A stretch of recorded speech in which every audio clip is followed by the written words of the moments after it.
नमस्कार. माझी चारधाम यात्रा आपल्या सर्वांच्या शुभेच्छांमुळे अतिशय चांगली, सुखरूप आणि सुफळ संपूर्ण झाली.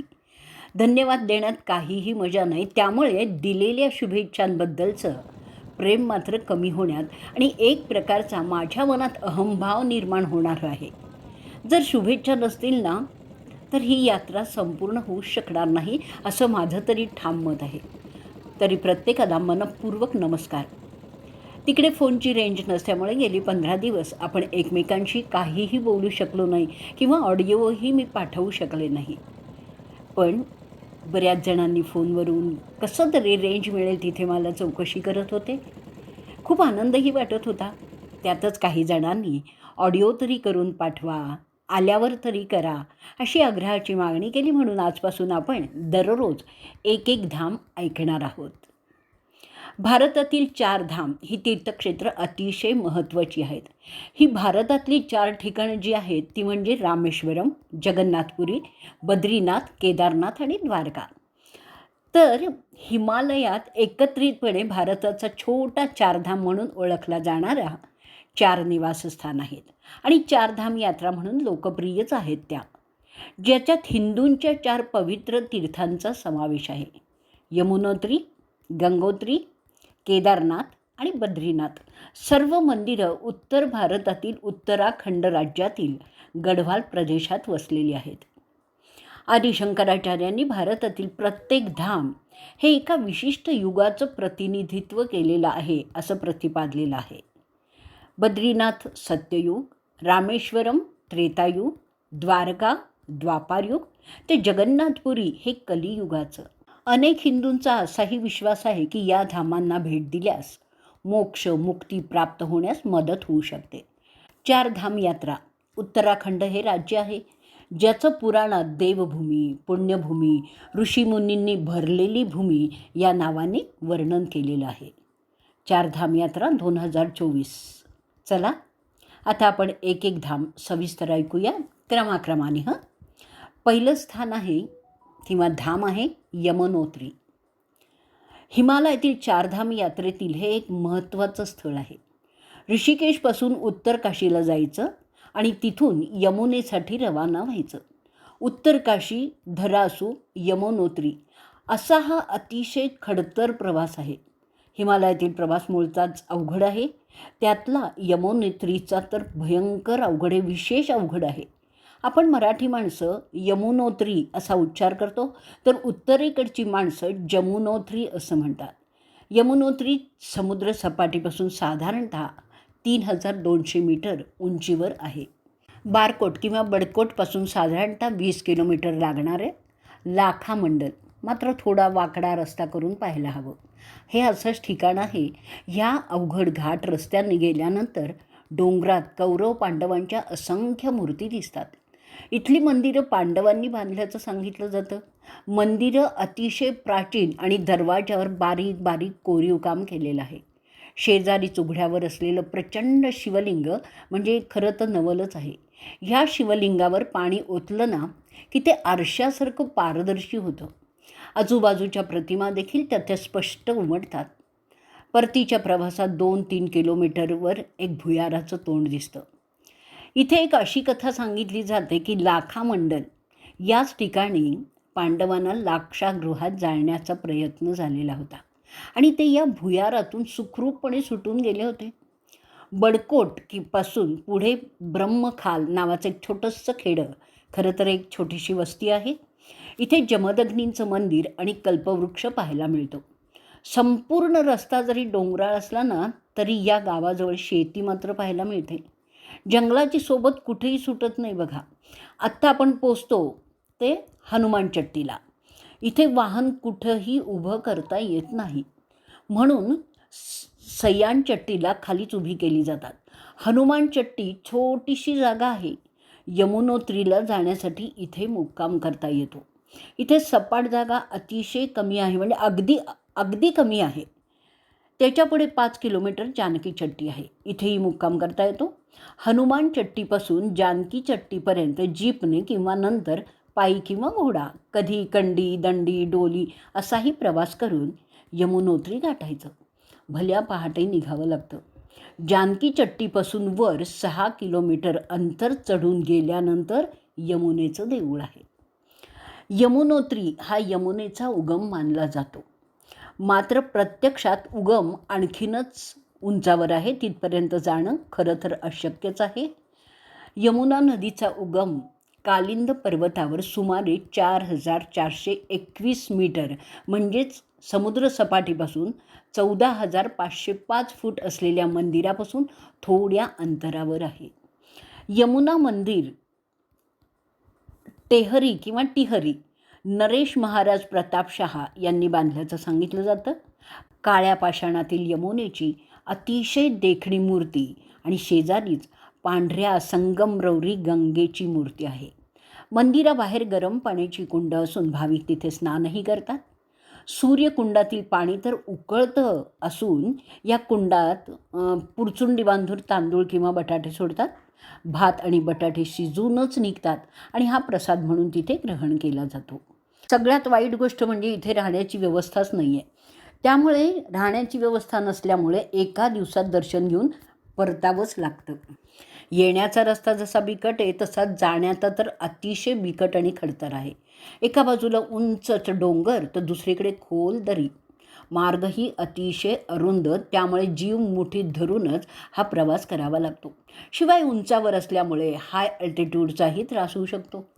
या ठिकाणची अशीही एक कथा सांगतात की यमाची बहीण यमुना भाऊबीजेच्या दिवशी यम ओवाळणी घालायला यमुनेकडे गेला. तेव्हा तिने भावाला म्हणजे आपल्या यमाला सांगितलं की लोकांचे प्राण हरण करण्याचं काम तू सोडून दे. यम हे कसं मान्य करणार हो? पण शेवटी निदान भाऊबीजेच्या दिवशी तरी या कामाला सुट्टी घे असं यमुनेने सांगितलं. आणि ती म्हणाली, माझं दर्शन जो घेईल त्याला मृत्यूची भीती राहता कामा नये. आता ही मागणी म्हणजे यमाच्या कामात अडथळाच की हो. कोणीही येईल आणि यमुनेचं दर्शन घेईल, मग हे कसं काय चालणार? कारण पृथ्वीवरची संख्या, तिला कोण आणवणार त्या लोकसंख्येला? म्हणून यमुना शेवटी विचार करते आणि ती म्हणते, कोणालाही सहजी येता येऊ नये म्हणून मी या अशा अवघड जागी येऊन राहते. त्यामुळे यमाचं कामही सुरू राहील आणि यमुनेची मागणीही पूर्ण झाली. हिमालयातील ग्लेशियरमधून उंच ठिकाणाहून निघणारा हा यमुनेचा प्रवाह अतिशय जोरदार असून तिचा आवाजही दूरवर ऐकू येतो. असंही म्हणलं जातं की यमुनोत्रीचा प्रवास सुरळीत पार पडला की पुढची यात्रा सोपी होते. मात्र खडतर आणि अवघड जरी असला ना तरी हिमालयाच्या अंगाखांद्यावर बागडण्याचा अनुभव देणारा हा प्रवास एकदा तरी करायलाच हवा. समृद्ध निसर्ग, लहान मोठे झरे, धबधबे, विविध प्रकारची सुवासिक फुलं, घनदाट अरण्य, आकाशाशी हात मिळवणी करणारे महाप्रचंड वृक्ष, निसर्गात भरून राहिलेली स्तब्ध शांतता आणि त्याची अनुभूती शब्दात कशी हो सांगता येणार? अजून एक गोष्ट जाता जाता सांगते. उंचीवरील स्थानामुळे हे धाम केवळ 6 महिन्यांच्या अल्प कालावधीसाठी भक्तांसाठी खुलं राहतं. एप्रिलचा शेवटचा किंवा मे महिन्याच्या सुरुवातीला या पवित्र हिंदू मंदिराचे पोर्टल्स उघडण्यासाठी बर्फ वितळल्यामुळे आणि हवामान आनंददायी बनवण्यासाठी निवडलं जातं आणि ह्या दिवाळीच्या सणानंतर लगेचच हे बंद होतं. हिवाळ्याच्या पुढील 6 महिन्यांसाठी त्यांची देवता खरसाळी गावात हलवली जाते. त्यामुळे एप्रिल ते जून मध्यापर्यंत तीर्थयात्रा करणं खूप आनंददायी असतं. जरूर एकदा तरी जाच. जय यमुना मैया की. खरं तर आपण दररोज एक धामच घेणार होतो, परंतु शीत गोडबोले दादांनी ते यूट्यूबवर टाकणार आहे असं सांगितल्यामुळे एकदमच 4 धाम यात्रा आपण ऐकणार आहोत. तर पुढचं धामाचं आहे आपलं गंगोत्री. गंगोत्री हा छोटा 4 धाम तीर्थक्षेत्रातील 4 स्थळांपैकी एक आहे. हे गंगा नदीचं मूळ आहे. हिंदू धर्मानुसार गंगा नदीचं आसन आहे. गंगा नदीचा उगम भागीरथी नदी आहे.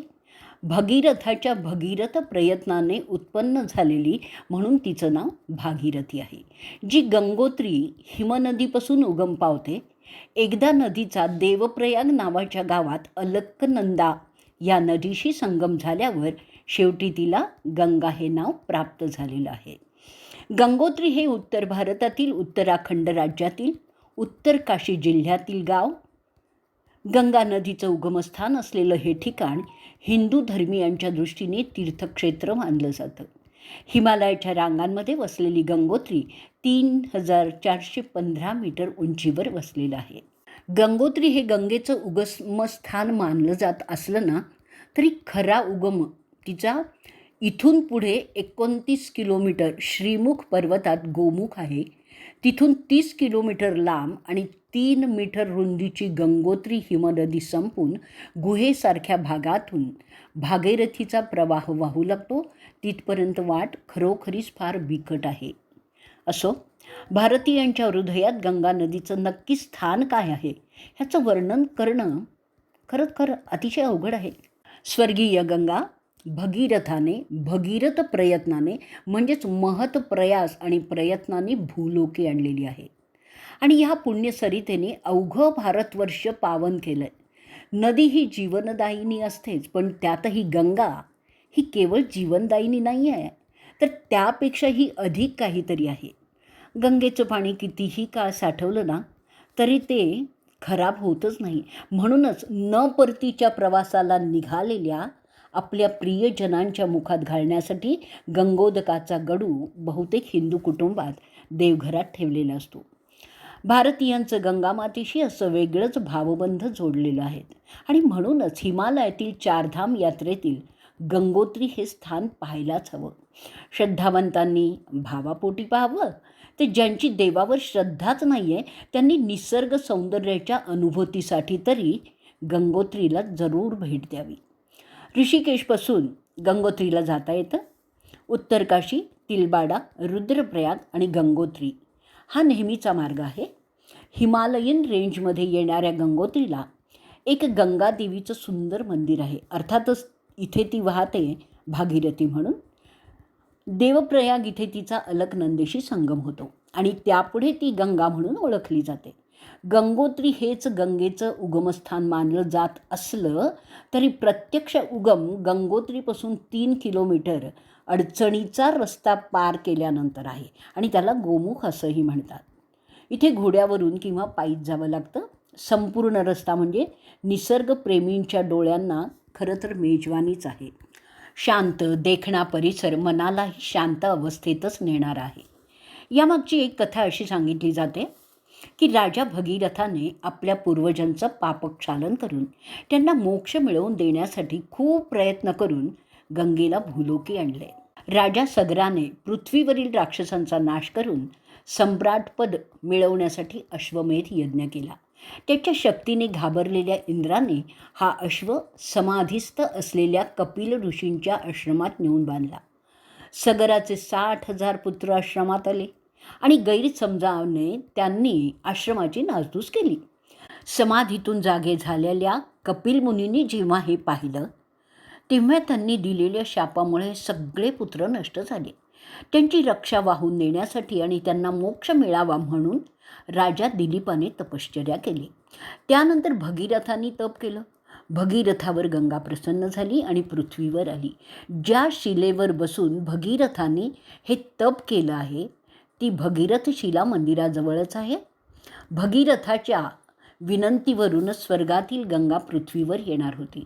मात्र तिचा जलप्रवाह अडवण्यासाठी भगवान शंकरांनी आपल्या जटा मोकळ्या करून तिला धारण केलं आहे आणि नंतर या स्थानावर जटा आपटून तिला मोकळं केलं आहे. त्या खुणा आजही गंगोत्रीजवळ बघायला मिळतात. त्यावेळेस गंगा मातेचा पृथ्वीला पहिला स्पर्श झाला तेच हे ठिकाण आहे. इथे अशीही एक कथा सांगितली जाते की महाभारताच्या युद्धात मरण पावलेल्या सैनिकांच्या आत्मशांतीसाठी पांडवांनीही या ठिकाणी मोठा देवयज्ञ केला होता आणि या यज्ञाचं फलित म्हणून गंगा माता पृथ्वीवर अवतीर्ण झालेली आहे. तर भगीरथाच्या मंदिराजवळ थोड्याशा पायऱ्या खाली उतरून गेलं ना की भागीरथी नदीचं पात्र लागतं. हे ठिकाण उंचीवर असल्यामुळे थंडी तर असतेच, तसंच नदीचं पाणीही थंडगार आहे. दूरवरची हिमशिखरं सतत आपल्यासोबत करीत असतात. नदीच्या उजव्या तीरावर मंदिर आहे, तर डाव्या तीरावरून चालत गेलं की थोड्याच अंतरावर सहस्त्रधारांनी खाली उडी घेणारी गंगा दिसते. तिचं हे रौद्र रूप आहे. आसपास सुचिपर्ण वृक्षांचं जंगल, विविध प्रकारची दगडी फुलं, नेचीसारख्या वनस्पती, हे सगळं बघण्यासाठी डोळे मात्र उघडे ठेवून सौंदर्य टिपायला हवं. मंदिरापासून थोडंसं चालत गेलं की सूर्यकुंड लागतं. हा एक धबधबाच असून आश्चर्यकारक रंगाच्या खडकातून हा प्रवाह वेगानेच वाहतो. नदीचं पाणी अतिशय स्वच्छ आणि निर्मळ आहे. हे आता वेगळं सांगण्याची मला तरी जरूर वाटत नाही आहे. इथून आणखीनच थोडंसं पुढे गेल्यावर गौरीकुंड आहे.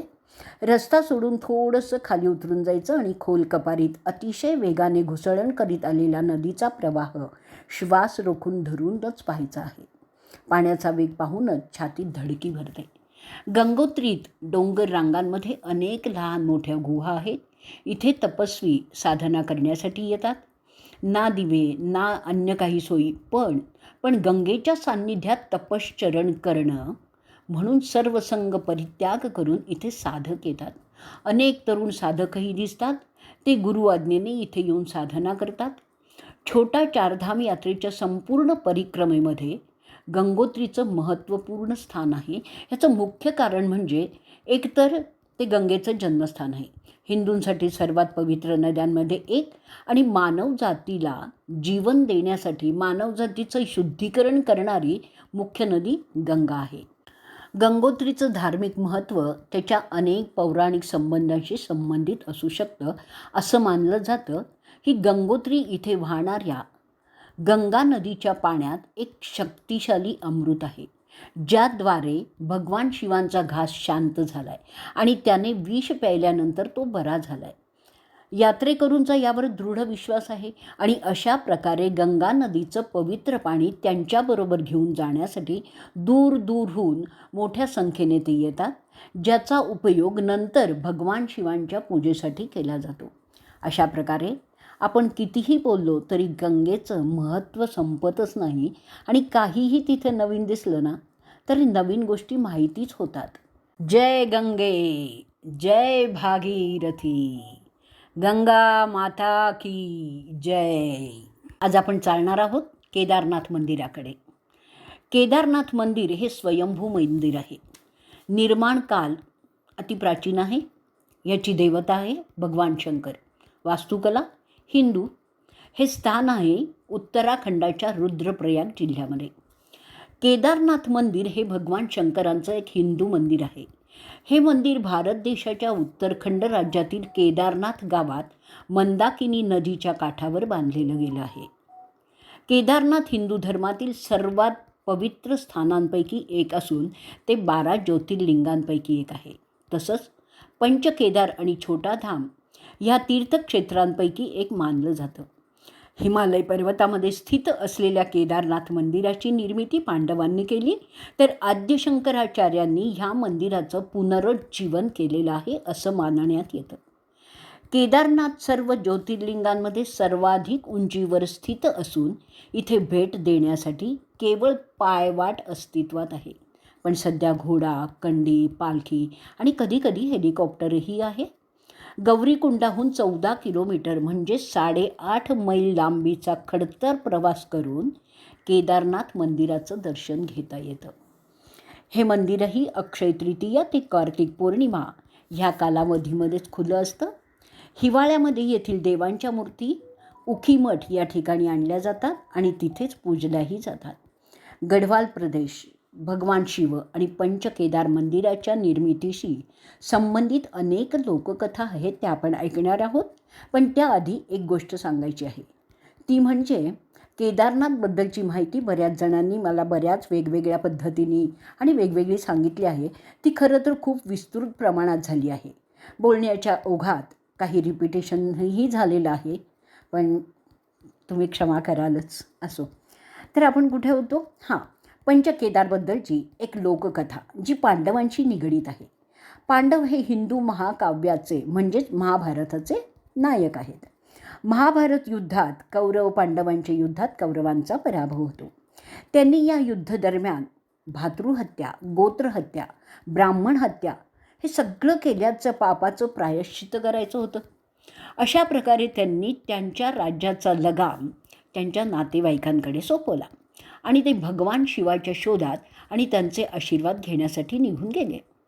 प्रथम ते वाराणसी म्हणजे काशी या पवित्र शहरात आले, ज्याला शिवाचं आवडतं शहर मानलं जातं. काशी विश्वनाथ मंदिरासाठी ओळखलं जातं, परंतु शिवाला मात्र पांडवांना टाळायचं होतं, कारण तो कुरुक्षेत्र युद्धातील मृत्यू आणि अप्रामाणिकपणा ह्याच्यामुळे खूप संतापलेला होता. त्यामुळे पांडवांच्या प्रार्थनेबद्दल ते असंवेदनशील होते, म्हणून त्यांनी बैलाचं म्हणजे नंदीचं रूप धारण केलं होतं आणि गढवाल प्रदेशात ते लपले. वाराणसीत शिव न सापडल्यामुळे पांडव गढवाल हिमालयात गेले. भीम 2 पर्वतांवर उभा राहून शिवाचा शोध घ्यायला लागला. त्यांनी गुप्त काशीजवळ एक बैल चरताना पाहिला. लपलेली काशी हे नाव शिवाच्या लपण्याच्या कृतीवरून इथे आलेलं आहे. भीमाने तो बैल शिव असल्याचं लगेच ओळखलं. भीमाने बैलाला शेपटीने आणि मागच्या पायांनी पकडलं, पण बैलाचं रूप असलेला शिव जमिनीत अदृश्य झाला. नंतर काही भागांमध्ये पुन्हा प्रकट झाला. केदारनाथमध्ये कुबड उंचावत, तुंगनाथमध्ये हात दिसला, रुद्रनाथमध्ये चेहरा, मध्य महेश्वरमध्ये नाभी, पोट आणि पृष्ठभाग आणि केस दिसले कल्पेश्वरमध्ये. पांडवांनी हे 5 वेगवेगळ्या रूपात पुन्हा प्रकट झाल्यामुळे प्रसन्न झाले. त्यांनी शिवाची पूजा करण्यासाठी 5 ठिकाणी मंदिरं बांधली आहेत. ती मी फक्त तुम्हाला नावं सांगते.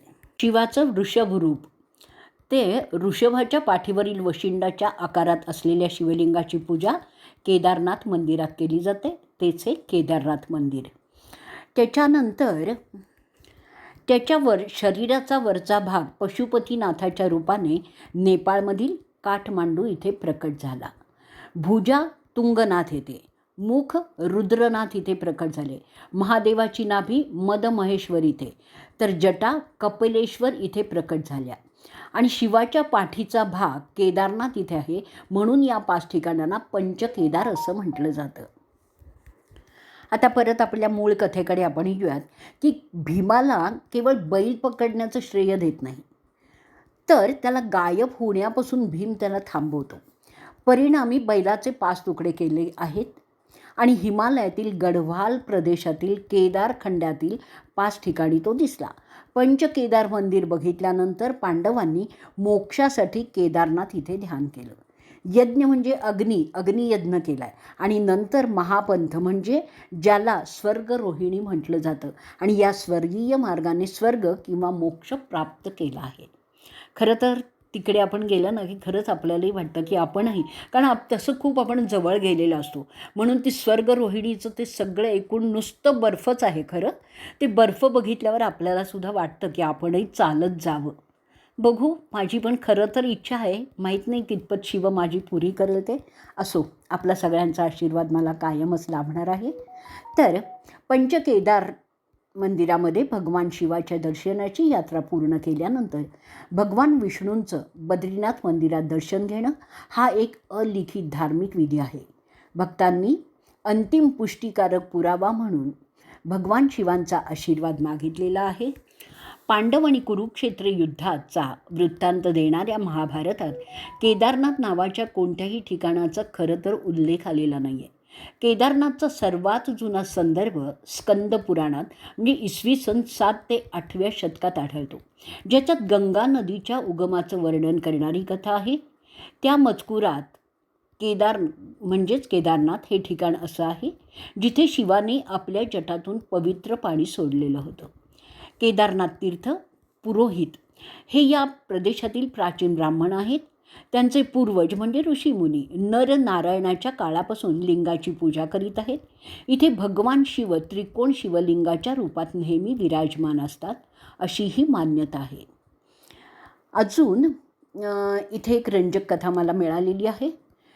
ती म्हणजे आधीच्या कथेसारखी असून तेवढा भाग वळून मी खरं पुढचा भाग सांगणार आहे. म्हणजे थोडक्यात त्या आधीची कथाचं मी थोडक्यात सांगते. महाभारत युद्धात विजय, युधिष्ठिराने हस्तिनापूर राज्य केलं जवळजवळ 4 दशकं. या काळात एके दिवशी 5 पांडव भगवान श्रीकृष्णांसमवेत बसून युद्धाचा आढावा घेत होते. त्यात पांडव श्रीकृष्णाला म्हणाले, अरे, आम्ही ब्रह्महत्येपासून सगळी पापं केली आहेत, तर हा कलंक कसा काढायचा? त्यावर श्रीकृष्ण सांगतो, फक्त महादेवच तुम्हाला मुक्त करू शकतात, म्हणून महादेवाच्या आश्रयाला तुम्ही जा. आणि नंतर श्रीकृष्ण द्वारकेला परतले. त्यानंतर पांडव पापांपासून मुक्तीसाठी चिंतेत राहायला लागले आणि त्यांनी विचार केला की राजकाज सोडून द्यावं आणि महादेवाच्या शरणात जावं. दरम्यान पांडवांना एक दिवस असंही कळलं की वासुदेवांनी आपला देहत्याग केला आहे आणि ते आपल्या परमनिवासस्थानात परतलेले आहेत. मग ते ऐकून तर पांडवांना सुद्धा पृथ्वीवर जगणं योग्यच वाटेना. गुरु, पितामह आणि सखा हे सर्व रणांगणात मागे राहिले होते. आई, वडील, ज्येष्ठ, काका, विदुरही वनवासाला गेले होते. नेहमीच मदत करणारे कृष्णही आता नव्हते. अशा स्थितीत पांडवांनी राज्य परीक्षिताच्या हातात देऊन हस्तिनापूर द्रौपदीसह सोडलं आणि शिव म्हणजेच महादेवाच्या शोधात निघाले. हस्तिनापूर सोडल्यानंतर 5 भाऊ आणि द्रौपदी प्रथम भगवान शिवाला भेटण्यासाठी पांडव काशीला पोचले, पण तिथे त्यांना महादेवाची भेट झाली नाही. त्यानंतर त्यांनी अनेक ठिकाणी भगवान शिवाला शोधण्याचा प्रयत्न केला, पण जिथे जिथे ते जात शिवजी तिथून निघून जात असत. म्हणूनच 5 पांडव आणि द्रौपदी एक दिवस महादेवाच्या शोधात हिमालयापर्यंत आले. इकडे जेव्हा महादेवांनी या लोकांना पाहिलं तेव्हा ते लपून राहिले, पण युधिष्ठिराने इकडे भगवान शिवांना लपताना पाहिलं तेव्हा तो म्हणाला, तुम्ही कितीही आणि कुठेही लपून राहिलात तरी प्रभू, आम्ही तुम्हाला पाहिल्याशिवाय इथून जाणार नाही. मला हेही माहीत आहे की आम्ही पाप केलं आहे म्हणून आपण लपून बसलेला आहात. युधिष्ठिराने असं म्हटल्यावर पांडवांवर एका बैलाने जोरदार हल्ला केला. ते पाहून भीमाने त्याच्याशी युद्ध करण्यास सुरुवात केली. दरम्यान बैलाने आपलं डोकं खडकामध्ये लपवलं. भीमाने आता त्याची शेपटी खेचण्याचा प्रयत्न केला तेव्हा बैलाचं धड डोक्यापासून वेगळं झालं. बैलाचं धड शिवलिंगात बदललं आणि काही वेळाने शिवलिंगातून महादेव प्रकट झाले. शिवानी पांडवांची पापं माफ केली आणि आजही या घटनेला पुरावा केदारनाथचे शिवलिंग म्हणूनच उपस्थित आहे. भगवान शिव यांना समोर पाहून पांडव त्यांच्यापुढे तत्काळ नतमस्तक झाले आणि त्यानंतर भगवान शिव यांनी पांडवांना स्वर्गात जाण्याचा मार्ग दाखवला आणि ते अंतर्धान पावले. त्यानंतर पांडवांनी या शिवलिंगाची पूजा केली आणि आज तेच शिवलिंग केदारनाथ म्हणून ओळखलं जातं, कारण शिवांनी स्वतः पांडवांना इथे स्वर्गात जाण्याचा मार्ग दाखवला आहे. म्हणूनच हिंदू धर्मात केदारनाथ हे मोक्षस्थळ मानलं जातं. अशी ही एक मान्यता आहे की जर कोणी केदारनाथ दर्शनाचा संकल्प घेऊन निघत असेल तर आणि जर त्या व्यक्तीचा मृत्यू झाला तर त्याला पुन्हा जन्म घ्यावाच लागत नाही. ओम नमः शिवाय. चला, आज आपलं 4थं धाम बद्रीनाथकडे आपण रवाना होणार आहोत. बद्रीनाथ हे मंदिर भारताच्या उत्तराखंड राज्यातील बद्रीनाथ गावाजवळील एक विष्णूचं हिंदू मंदिर आहे. हिंदू धर्मामधील सर्वात मानाच्या पवित्र 4 धाम तीर्थक्षेत्रांपैकी हे एक आहे. भगवान विष्णूंच्या 108 दिव्य देसम अवतारांपैकी बद्रीनाथ हे वैष्णवांचं एक पवित्र तीर्थस्थान आहे. बद्रीनाथ शहर हे बद्रीनाथ मंदिरासह योग ध्यान बद्री, भविष्य बद्री, आदी बद्री, वृद्धा बद्रीसह पंचबद्री मंदिराचा भाग आहे. बद्रीनाथ हे भारतातील हिंदूंच्या पवित्र स्थळांपैकी एक अलकनंदा नदीच्या काठी आहे. हे ठिकाण दोन्ही बाजूंनी नर आणि नारायण या 2 पर्वतरांगांनी वेढलेलं आहे. नारायण रांगेच्या मागील बाजूस नीलकंठ शिखर आहे. हे धाम समुद्र सपाटीपासून 10,279 फूट उंचीवर आहे. हिमालय पर्वतराजीने ते अर्थातच वेढलेलं आहे. बद्रीनाथ हे भारतातील सर्वात प्राचीन क्षेत्र आहे. सत्ययुगात याची स्थापना झाली आहे असं म्हणतात. आदियुगात नर आणि नारायण, त्रेतायुगात भगवान राम, द्वापार युगात वेदव्यास आणि कलियुगात शंकराचार्य हे अवतार झालेले आहेत. शंकराचार्यांनी बद्रीनाथला हिंदू धर्माची पुनर्स्थापना केली. बोराचं प्रचंड वन अवतीभोवती पसरलेलं असल्यामुळे या परिसराला बदरीवन असं म्हणतात. आता या स्थळापर्यंत बस सेवा चालू आहे. ह्या प्रवासात एका बाजूला खोल दरी आहे, अलकनंदेचा प्रचंड आवाज, तर दुसरीकडे निळकंठ पर्वतांचे उंच कडे, पठार आणि मध्ये चिंचोळा रस्ता. हा प्रवास करताना आकाशात भरारी मारल्याचा भास होतो. भगवान बद्रीनाथाचं दर्शन घेण्याआधी एका परंपरेचं पालन केलं जातं.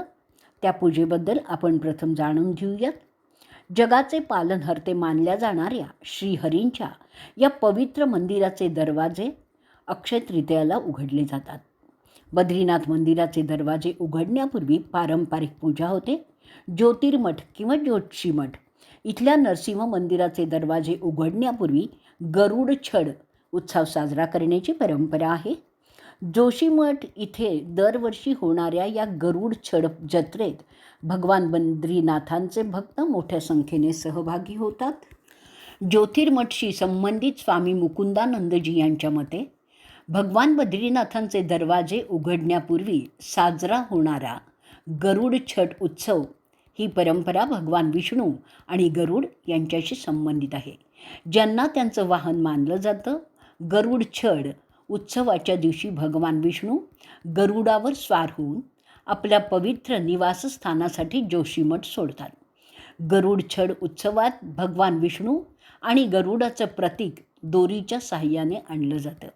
धार्मिक परंपरेनुसार दरवर्षी या उत्सवात गरुड देवतेची लाकडी मूर्ती दोरीने बांधून दुसऱ्या टोकाला सोडली जाते. ह्या परंपरेचं पालन करण्यासाठी मोठ्या संख्येने वैष्णव भाविक जोशीमठ इथे हजेरी लावतात. ज्या स्त्रीला दोरीला जोडलेल्या गरुड देवतेचा पवित्र स्पर्श होतो तिला पूर्ण आशीर्वाद मिळतो आणि तिची निरोगी आणि सुंदर मुलं होण्याची इच्छा लवकर पूर्ण होते, अशी स्थानिक लोकांची श्रद्धा आहे. बद्रीनाथ मंदिराशी संबंधित पुजाऱ्यांच्या मते गरुड देवतेची ही मूर्ती खूप जुनी आहे आणि तिचं पौराणिक महत्त्वही मोठं आहे. ही पवित्र मूर्ती गरुड देवतेने अर्धा किलोमीटर लांब दोरीच्या साहाय्याने प्रतिकात्मकपणे बद्रीनाथ मंदिराकडे नेलेली आहे. गरुड छड उत्सवाच्या दिवशी जोशीमठ इथल्या नरसिंह मंदिरात पूजा, पाठ, भजन, कीर्तन आदी कार्यक्रमही होतात. बद्रीनाथाविषयी देखील अनेक आख्यायिका पूर्वीपासून प्रचलित आहेत. उदाहरणार्थ, भगवान विष्णू इथे तपश्चर्याला बसलेले असताना उन्हापासून त्यांचं रक्षण व्हावं म्हणून लक्ष्मीने बद्रीचं म्हणजे बोराच्या झाडाचं रूप घेतलं. त्यामुळे या स्थानाला बद्रीनाथ हे नाव पडलेलं आहे. पूर्वी इथे असलेल्या बोरीच्या बनावरून याला बद्रीनाथ किंवा बदरीनाथ हे नाव पडलं असंही समजलं जातं की इथल्या बद्रीनाथाचं म्हणजेच विष्णूचं मूळचं मंदिर आद्य शंकराचार्यांनी 8व्या शतकात बांधलेलं आहे. परंतु हिवाळ्यात सतत होणाऱ्या हिमवृष्टीमुळे ते मोडकळीस आलेलं आहे. हे नवीन मंदिर आणि भव्य असून त्याच्या सभामंडपावर डेरेदार कळस आणि गाभाऱ्यावर पॅगोडा पद्धतीने सोन्याच्या पत्राने मढवलेलं शिखर आहे. गाभाऱ्यातील बद्रीनाथाची योगासन घातलेली मूर्ती शाळीग्रामाची आहे. अगदी 60 सेंटीमीटर अंदाजे. ही मूर्ती वैष्णवपंथीय विष्णूची मानतात, तर काही जण गौतम बुद्धाचीही मानतात. असो, मंदिरात बद्रीनारायणाशिवाय नारद, नरनारायण, लक्ष्मी, कुबेर इत्यादींच्या मूर्ती आहेत. नोव्हेंबर ते एप्रिल ह्या काळात हिमवृष्टीमुळे मंदिर बंद ठेवण्यात येतं. तेव्हा उत्सवमूर्ती दर्शनासाठी जोशीमठात हलवण्यात येते. या क्षेत्रातल्या परिसरात पंचशिला, ऋषीगंगा, कूर्मधारा, प्रल्हादधारा, तप्तकुंड, नारदकुंड इत्यादी तीर्थ असून जवळच असलेला ब्रह्मकपाल नावाचा प्रशस्त खडक श्राद्धादी कर्मासाठी पवित्र मानला जातो. इथेही गरम पाण्याचे झरे आहेत. देवपूजेचं काम परंपरेने रावळ म्हणून ओळखण्यात जाणाऱ्या नंपुतिरी म्हणजे नंबुद्री ब्राह्मणांकडे असतं. तसंच या परिसरात वसुधारा धबधबा, मुचकुंदा गुंफा, बद्रिकाश्रम म्हणजे व्यासांची पर्णकुटी, जवळच गंधमादन पर्वत इत्यादी ठिकाणं आहेत. तिकडे गेल्यावरच मला एक गोष्ट कळली, ती म्हणजे बद्रीनाथ हे केवळ एक धाम नसून त्याचे आणखीन 7 उपधाम आहेत. ते म्हणजे श्री बद्रीनाथ म्हणजे आपण आत्ता जे पाहिलं ते बद्रीनाथ म्हणजे ह्या धाम 8व्या शतकात आदिगुरु शंकराचार्यांनी बांधलेला. धार्मिक ग्रंथानुसार पंचबद्री यांना द्वितीय वैकुंठ असंही म्हणलं जातं. विष्णूच्या 8 स्वयंभू मूर्तींपैकी एक ही मानली जाते आणि म्हणून या बद्रीलाला विशाल बद्री असंही म्हणतात. तर दुसरं आहे आदिबद्री. हे उत्तराखंडाच्या चमोलीच्या कर्णप्रयागमध्ये वसलेलं सर्वात जुनं ठिकाण असल्याचं म्हटलं जातं. श्रीहरी विष्णू इथे विराजमान आहेत. या आदिबद्रीमध्ये 16 मंदिरांचा समूह असून त्यापैकी 14 मंदिरं आजही सुरक्षित आहेत. असंही म्हटलं जातं की आदिबद्री मंदिराचा 8व्या आणि 11व्या शतकाच्या दरम्यान कातुरी राजवंशाच्या राजांनी हे बांधलेलं होतं. मुख्य मंदिरात विष्णूची 3 फूट मूर्ती असून तिचीच पूजा केली जाते.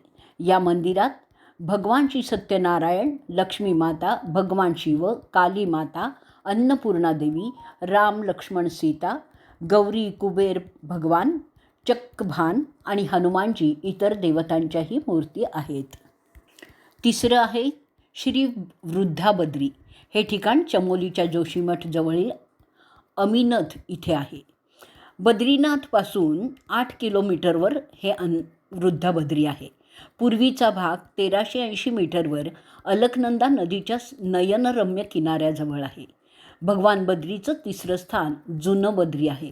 पुराणातही असं सांगितलं आहे की नारद मुनींनी या ठिकाणी तपश्चर्या केली होती, म्हणूनच या जागेला नारदांची तपस्थली म्हणूनही ओळखली जाते. भगवान विष्णू इथे नारदांना वडील म्हणून दिसले आणि याच कारणास्तव त्या जागेचं नाव वृद्धिबद्री असं ठेवलं गेलं आहे. या मंदिराचं वैशिष्ट्य म्हणजे हे वर्षभर खुलं असतं. चौथं आहे श्री भविष्यबद्री. असं म्हणतात की भविष्यात केदारनाथ आणि बद्रीनाथ अदृश्य होतील तेव्हा हे स्थान तीर्थक्षेत्र असेल. हे ठिकाण चमोलीच्या जोशीमठजवळ सुभाईन तपोवन इथे देखील आहे. हे मंदिर भगवान विष्णूंच्या मंदिरांनाही बांधलं गेलेलं आहे. असंही म्हणतात की अगस्त्य ऋषींनी इथे तपश्चर्या केली होती आणि आदिगुरु श्री शंकराचार्य यांनी स्थापना केली होती. बद्रीनाथ धामचे दरवाजे उघडल्यानंतर या मंदिराचे दरवाजे उघडले जातात. जेव्हा बद्रीनाथाचे दरवाजे बंद असतात तेव्हा या मंदिराचे दरवाजे बंद असतात. इथे जन्माष्टमीला यात्रा भरते. दर 3 वर्षांनी भरणारी ही यात्रा असल्यामुळे स्थानिक लोक त्याला जाख मेळा असंही म्हणतात. या मंदिराचं वर्णन स्कंदपुराणातही केलेलं आहे. बहुनी संती तीर्थानी दिव्य भूमी रसातले, बद्री सदृश्य तीर्थ न भूतो न भविष्यती. याचा अर्थ असा आहे, स्वर्ग, पृथ्वी, पाताळ आणि नरकात अनेक तीर्थक्षेत्र आहेत, पण तरीही बद्रीनाथासारखं दुसरं तीर्थक्षेत्र नाही आणि भविष्यातही होणार नाही. 5वं धाम आहे योगधन बद्री. हे स्थान चमेलीतील पांडुकेश्वर इथे आहे. ध्यानबद्री 6वं. उर्गम घाटी म्हणजे कपिलेश्वराजवळ येथील चामोली इथे ठिकाण हे आहे. 7वं आहे श्री नरसिंह बद्री. हे ठिकाण चमोलीच्या जोशीमठजवळ आहे. आणि म्हणूनच अशा या अद्भुत ठिकाणाला अर्थातच तीर्थक्षेत्राला एकदा तरी अवश्य भेट दिलीच पाहिजे. आणि आपल्या आयुष्याचं जर सोनं करून घ्यायचं असेल तर नक्की हिमालयातल्या 4 धाम यात्रेला भेट जरूर द्या. ओम विष्णवे नमः. विष्णवे नमः. विष्णवे नमः.